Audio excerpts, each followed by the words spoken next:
What do we say, guys? Bobby? What? Xander? Huh? Okay, so we just finished doing the pressure check on Chris's Cadillac, and perfect. That's because, of course, you know, me and Xander worked on it, so it's always perfect. Oh, yeah, that's it. So no issues, no leaks, everything's sealed up tight like it's supposed to. So I'll take the checker off, put the radiator cap back on, tell my boss to shut up, I'm talking on video. You talk right now on video. Yeah, but I always have something smart and intelligent to say like Xander. I don't know about that. I know I do. I never say anything dumb. I have video of you yesterday. Stop. Okay. Anyway. But on that note, we're good. This is just a quick update video because we got another car that's got to come in.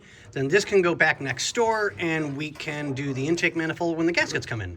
So on that note, ladies and gentlemen, boys and girls, what do we say, Barnesy? Later, guys.